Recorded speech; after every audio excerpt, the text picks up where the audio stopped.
తాతయ్య మీరు ముందు ఏమైనా పని చేసేవాళ్ళ లేదంటే హోటలేనా? వ్యవసాయం పని, వ్యవసాయం చేసేవాళ్ళు. పూర్వంలో వ్యవసాయం, కూరగాయల చెట్లు ఇవన్నీ అప్పుడు కాలం లేదు. ఓకే. బొంగలు వేసుకుని దొరువుల్లోంచి లాక్కొచ్చి కూరగాయలు కాపించేవాళ్ళు. ఓకే. కూరగాయలు మార్కెట్ తీసుకెళ్ళించుకోవటం, వేరుశనగలు వేసుకుని ఆ రోజుల్లో అటు పండించుకుంటూ వచ్చాం. తర్వాత వర్షం 2 సంవత్సరాలు దెబ్బతిన్నాం, చేలు వెళ్ళిపోయి. 3 ఎకరాల పొలం ఉంటే ఆ పొలం కూడా అమ్మేసి కట్టేసి, ఆ పొలం కూడా అమ్మేసి కట్టిన తర్వాత ఇక మనకు లేదని మెల్లిగా ఈ వాటలు పెట్టుకోవడం మొదలుపెట్టి నేను రైస్ మిల్లో పనికి వెళ్ళాం. రైస్ మిల్లో పని చేశారు మళ్ళీ ముఠా పనికి. ఓకే. పిల్లలు పెట్టుకుని ఆమె ఏమో 7 వాటలు పెట్టుకునేది, నేనేమో రైస్ మిల్లో పనికి ముఠా పనికి వెళ్ళాము. అట్లా వస్తా మెల్లిగా ఒక బరిని కొనుక్కున్నాం. ఓకే. ఆ బర్రె దోళ్ళ 4 పెట్టింది. ఆటికి 5-6 అయినాయి. ఆటికి 5-6 అయితే ఇక వాటిని మేపుకుంటా మిల్లులో పని చూసుకుంటానే ఉండేవాళ్ళు.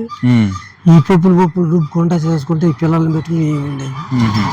అట్లా చేస్తా వచ్చేసరికి అయ్యే కొంచెం వృద్ధికొచ్చింది. ఆ గుడ్డే 1-4 పెద్దవి అయిపోయి వచ్చేసరికి వాటి మీద డబ్బులు వస్తుంటే చీట్లు కట్టుకుంటా మెల్లిగా ఇది చేసుకుంటా వచ్చి అందులోకి ఆ పిల్లలు పెద్దోళ్ళు అయితే అవి కత్తి వాళ్ళకి ఏదో కత్తి తొలవతలో ఇచ్చి ఒడ్డెక్కించుకుంటా అట్టా వచ్చాం. ఓకే. ఇప్పుడు మీరు కూడా ఇంకా కంప్లీట్ హోటల్ దీంట్లోకి వచ్చారు, ఇంకా రైస్ మిల్లు అది వ్యవసాయం ఇదేం చేయట్లేదు లేదు. ఇప్పుడు అంతా కూడా ఇంకా హోటల్ దీని మీద మొత్తం. ఇప్పుడు నాకు 80 వచ్చినాయి. ఇప్పటికి వాళ్ళకి తగ్గే పని ఉండదు, ఏదో పని చేస్తానే ఉంటా. ఎందువల్ల నేను యాయం చేసి ఉండా. అవును. కొన్ని కుస్తీలు కూడా పోట్లాడా, అది నేషనల్ దాకా వెళ్ళి చదువు లేదు. ఇక మనకి ఏడకపోతానికి అవకాశం లేక ఆగిపోయి విజయవాడలో 1st, 2nd వచ్చిన వాళ్ళని వాళ్ళు ఢిల్లీకి పంపిస్తానికి నేషనల్ కి అక్కడ వచ్చినాయి.